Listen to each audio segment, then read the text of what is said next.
Hi, I'm Richard Maraj, Senior Minister at Unity of Phoenix Spiritual Center, and I want to thank you for visiting our website and for tuning in to today's message. If you feel inspired by today's talk, I really encourage you to make a donation by hitting that button below and making a contribution to this ministry.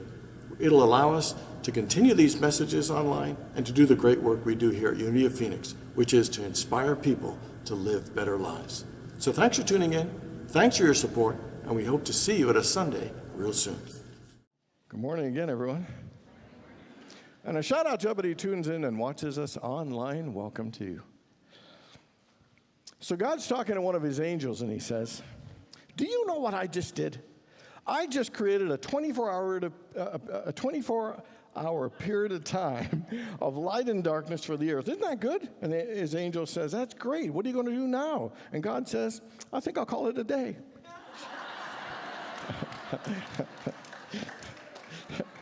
Two more, and they're not getting any better. And so a Sunday school teacher just finished a lesson on honesty, and she asked her class, do you know where children who don't put money into the collection plate go? Little boy raises his hand and says, yes, I know, teacher. They go to the movies.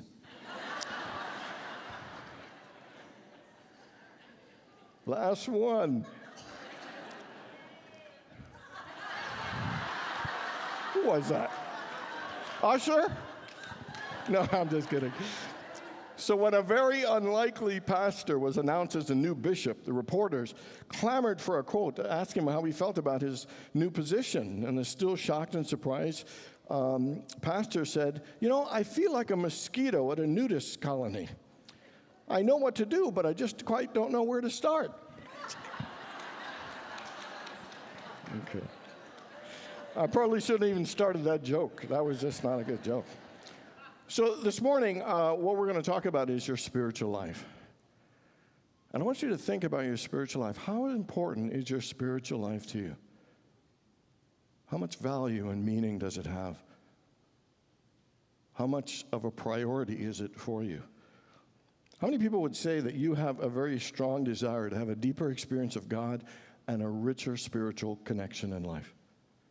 And how many would say that as you get older, as you move along your spiritual life, as you move along your path, that you would say that your spiritual practice and your spiritual awareness is becoming even more valuable and more important? You know, I don't think we always realize it, but the fact is every one of us is yearning for a deeper experience of God. That all the seeking that we do really comes down to our soul wanting a fuller experience from the source that we came from. To feel a richer experience of that love of energy out of which we've been shaped and created. You know, to feel a sense of our divine nature, our higher power, and our higher self. And sometimes in our seeking, we seem like we're chasing and running after it here, there, and everywhere, you know, wanting to read the next book, wanting to find out the next secret, listen to the next speaker, or find the next best speaker. And we're always searching and seeking. You know, kind of like that bishop, not sure where to start. We want this deeper yearning, this deeper connection, and we aren't always quite sure how to find it and how to get it. And I really believe that the way to start it, like the beginning of all things, is to set an intention first. Do you know everything in our lives begins with an intention? Every word, every thought, every action, everything that's created begins with an intention. In the beginning, in the book of Genesis, it says God created the heavens and the earth. God said, let there be light, and there was light. That there was an intention to create. There was an intention for there to be light, and then it was manifested and created. You know, sometimes, you know, the power of an intention, we don't even realize. The intention not only makes things work in the universe, but a clear intention begins to change us. It helps us see perspectives and wisdom and ideas.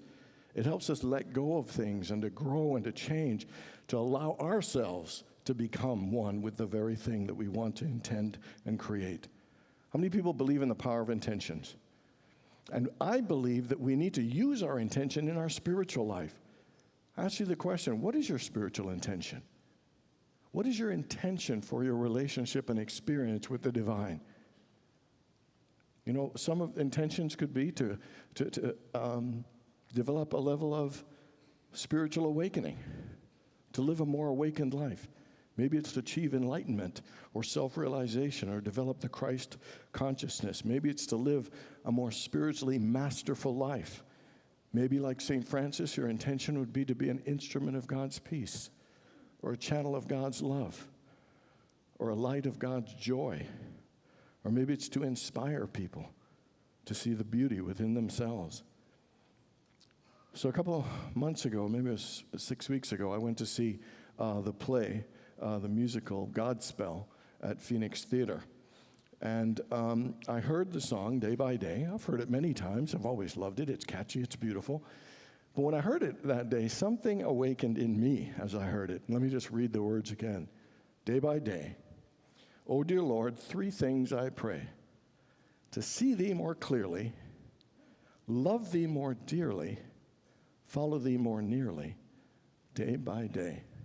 And for some reason, that just hit me. That I thought, what a powerful spiritual intention. What a powerful desire about deepening our connection on our relationship with God. Fabulous. See clearly, love more dearly, follow more nearly, day by day. So this morning, we're going to look at the wisdom in this. It seems simple, but it's deeper and wiser than we realize, because I think this is one of the great paths to help deepen our connection, our awareness, and our feeling of oneness with God's Spirit. So to see thee more clearly. You know, the thing that's important is that we see through our eyes. The eyes, you know, are a valuable, important thing, because that's how we perceive the world. And how we perceive and see the world affects how we experience and what we feel and what we attract. Sometimes we see the world as a place of lack, a place of limitation, a place that's ugly, or a place that's unfair. Our perceptions and how we see and what we see absolutely makes a difference in how close or how far, how connected or disconnected that we feel with God's Spirit. And eyes are important because they, whether it's literally or figuratively, they play a key role in our physical, mental, and spiritual life. So when you see with your eyes, what do you see? What kind of life do you see? Is it abundant or is it filled with lack? Is it fair or is it unfair? Is it a cold and dangerous place or a warm and receptive place? Because our perceptions of what we see through our eyes really make a difference. I remember I saw this Charlie Brown character, and he was coming in and about to hand Lucy, who is the manager, the ball. And he says, "Sorry, I dropped that easy fly ball, manager." When the ball came at me, I remember all the other balls that I dropped. I guess the past got into my eyes. Sometimes we think that we're perceiving and seeing the truth and the reality when it's really the past is in our eyes. That we've been hurt before, and we look at the situation and already think that we're going to get hurt or taken advantage of. Or this isn't going to work because it's never really worked before. So we're not really seeing clearly. We're not really seeing the truth. We're not seeing through godly spiritual eyes, through eyes of gratitude or eyes of abundance. And so how do we do that? How do we get to see more clearly? The thing is, we need to use our inner eye first.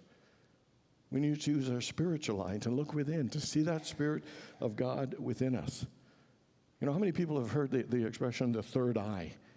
You know, and whether it's Hinduism or New Age or different New Thought spirituality, there's a belief that this idea of the third eye is really the key to the inner realm to break through to higher levels of consciousness, higher levels of spiritual truth. You know, Paramahansa Yogananda and many different techniques of meditation say that when you close your eyes, that you should actually look up at your forehead, right between your eyes, because you connect with the third eye and open yourself to greater spiritual insight, greater spiritual understanding. That you literally open a space for God's wisdom and light to literally flow through us. And it is when we make that spiritual connection to see God within, to look within, that insight helps us improve our eyesight. That we actually see life more clearly. That we see the truth, we see the beauty, we see the abundance, we see the possibilities and the goodness. In the book of John, chapter 4, verse 35, it says, lift up your eyes and see that the fields are already ripe for harvest. And this is an example of Jesus saying, look at the truth, look deeper, and you'll see the clarity, you'll see the goodness. Not only does your inner eye, your spiritual eye, help you have insight that improves your eyesight, it helps give some foresight, that you could see a vision beyond what's here to greater possibilities, to see fulfilling relationships, to see more abundance, to see more fulfillment, to see yourself making a bigger and greater difference. You know, it says, where there is no vision, the people perish. Like, we are called to use our spiritual light to imagine and visualize and hold a vision of an even better life and greater possibilities. So how do we feel a greater connection with God? We have to see more clearly and make sure we do our work of insight so we can improve our eyesight and our vision. The second one is to love more dearly. There's a little more. In the book of Matthew, it says, the eye is the lamp of the body. If your eye is healthy, and other versions say if your eye is good or your eye is clear, your whole body will be filled with light. Your eye is a lamp, and it means it provides light and all the good from into your body, into your life. So whatever your eyes see, and eyes are important. You know, some people have called it the eyes are the window of the soul. And if you look at all the different phrases that use the word eye, like the apple of your eye, or your bird's eye view, or someone has an eye for fashion, or someone is in the public eye, or you could hire a private eye. You can have bug eyes, or big eyes, or black eyes. You can have snake eyes, or eagle eyes, stink eye, bullseye, bloodshot eyes, bedroom eyes, googly eyes, roving eyes, or lazy eyes. Do you know someone can catch your eye, or you can give someone the eye? You can get stars in your eyes. You can have eyes in the back of your head. Or you can keep your eyes peeled. And if you do, you can feast your eyes on some eye candy.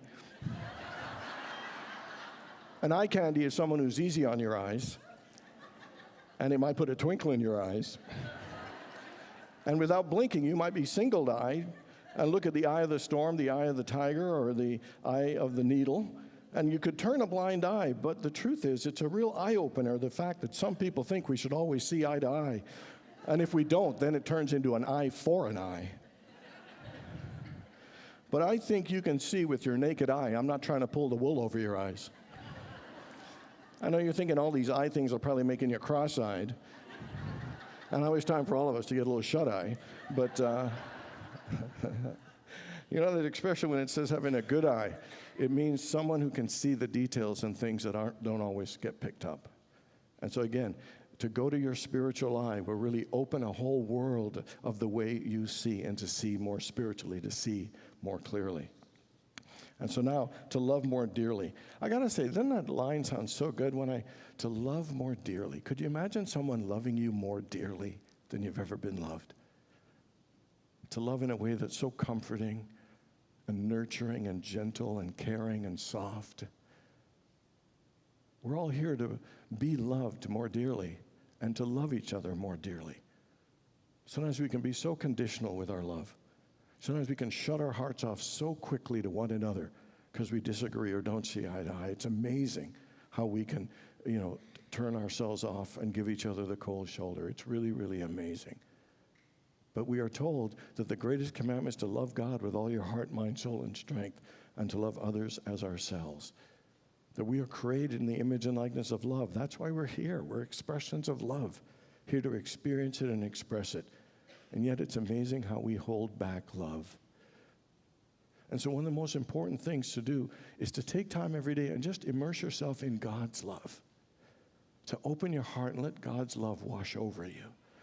To know that you are so loved. There's nothing you need to do to gain love from God or attain it. It's just there. The question is, can you open your heart to receive it and accept it? To immerse yourself in it, to enjoy, to bask in it, to appreciate it. To fully let it in and let it be expressed in and through you. You are God's beloved child. God loves you. The question is, can you accept it? Can you feel it? Can you allow yourself to fully experience and enjoy it? We usually think it's really easy to love the people we love, but it's those ones we can't stand that make love a little bit more challenging. And there is spiritual work for every one of us. We all have someone in our lives that's a little hard to love. They're even hard to like. And And the truth is, that's a part of the journey of love that we're here. We all get excited when you talk about love and loving more dearly, but a part of that loving more dearly is to learn how do we find acceptance and open our heart to the people that we so easily close our hearts off to. You know, a minister was giving a talk about loving your enemy, and he asked, how many people here have some enemies? And some put their hand up. Some who have lots of enemies, some who have few enemies. How many people here have no enemy? And one old lady put her hand up. And she's like 90 years old. And she said, oh, I'm so proud of you, sister. You've lived 90 years and you have no enemies. Why don't you come up and tell everybody how you did that? I had 90 years and you have no enemies. And she came up to the front. She said, I have no enemies because I lived every one of those dirty SOBs. And so there's one technique, but the other one. And it's all of our work is how do we find compassion and understanding? And now I just want to say that with certain individuals, that it's important to have boundaries. It's important that you don't need to be in relationship, have lunch and thing. But it is important to understand what's going on inside. You know, Jesus had people who hated him, but the one thing is he didn't let it eat at him. And this is that level of loving your enemies has to start with some level of compassion for them and turning the upset into us to a level of acceptance and peace and loving ourselves enough to forgive and let go and loving at a higher godly level to send love no matter what kind of energy that we've had in the past with others. You know, there's a beautiful line in Psalm 51 that says, create in me a clean heart, O Lord. That if there's someone you're struggling with and you can't find that way, just at least start with create in me a clean heart, O Lord. God, help me see this person as your beloved child. Help me love them or send them blessings in the best way that'll help me find my peace so I can love and send them greater blessings. Because it's an important work for everyone. So who in your life is stretching you that you've closed your heart off to? And are you willing to do that work to find love there and peace for yourself, to purify your heart and still send them love? And again, you don't even have to see them, but you have to do the inner work within you. Reconciliation may happen or not, but you still have to do that inner work because it absolutely makes a difference for you and all your relationships, and even for them too. It will create a path of peace instead of sending negative energy out. Let's go back to our loved ones. As much as we love our loved ones, sometimes we put up a wall and don't quite give all of ourselves fully. Even in our own home, we aren't always as vulnerable and honest and sharing ourselves fully with our own loved ones. And so that's another area that we all have to grow in.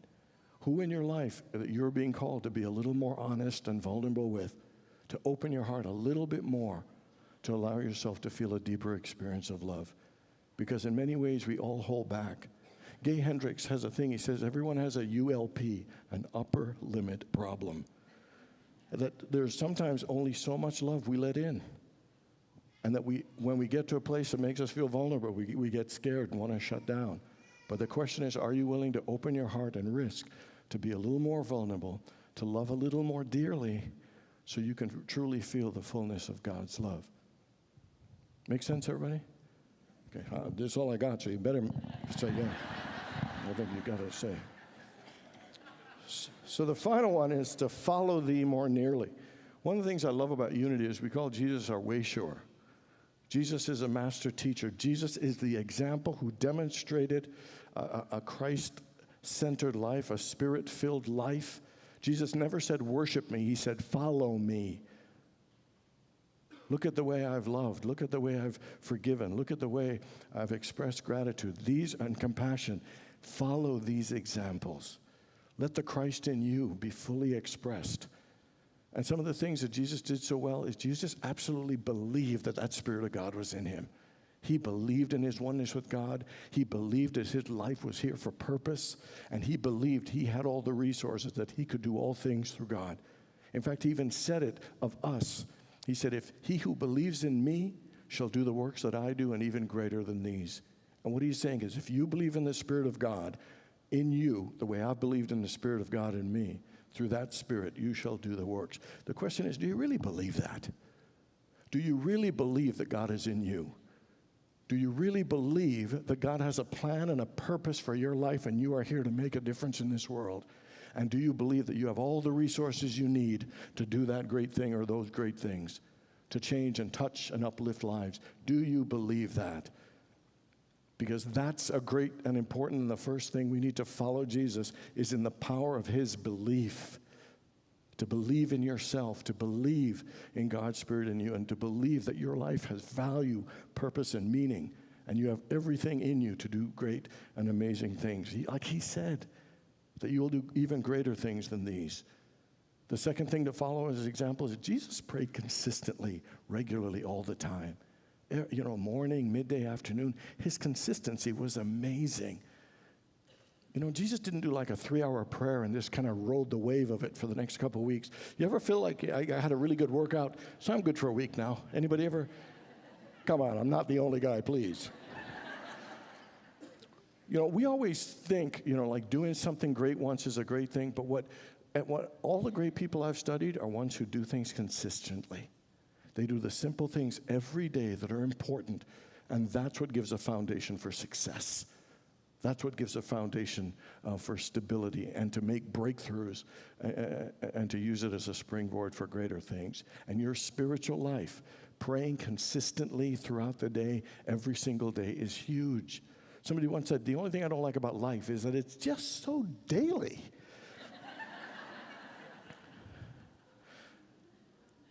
And so it's important to consistently pray. How many people know you could pray more consistently than you're doing? You know?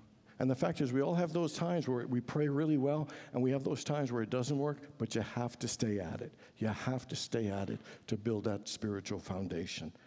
And then the third one is Jesus also always followed through with action. That's why he said, faith without works is dead. That's why Paul said, be doers of the word, not just hearers of the word. Paul said, what you've heard from me or learned from me, put it into practice.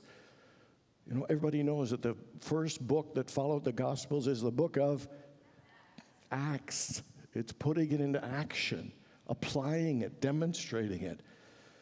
You know, Jesus knew that he had to enter Jerusalem. He knew it wasn't going to be easy, but he had to take that action and step forward into it.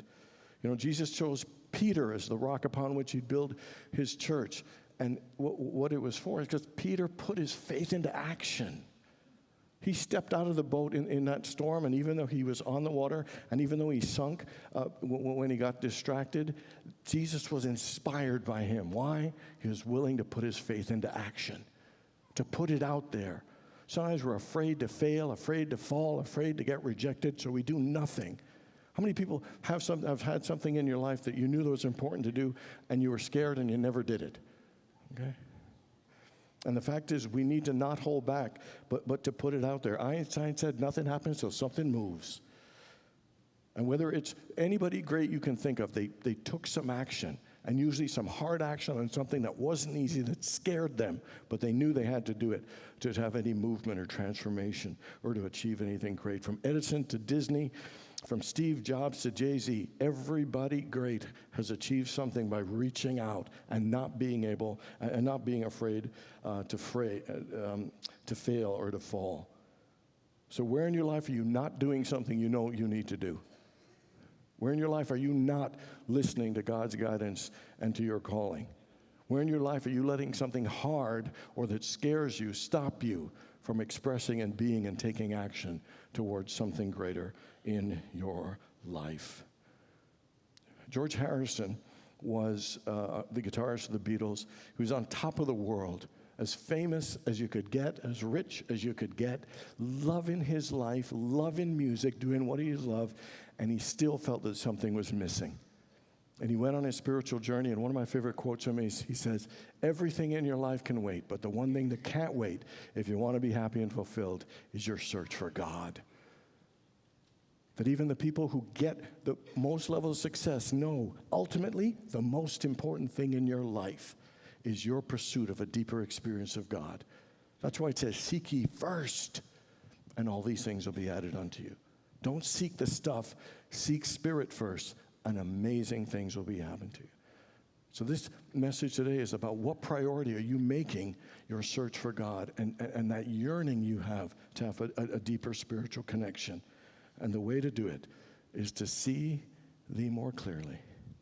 love thee more dearly, follow thee more nearly. You don't have to do it all at once. You know, you can have a deeper spiritual connection, and the best way is to practice these things day by day. God bless you all.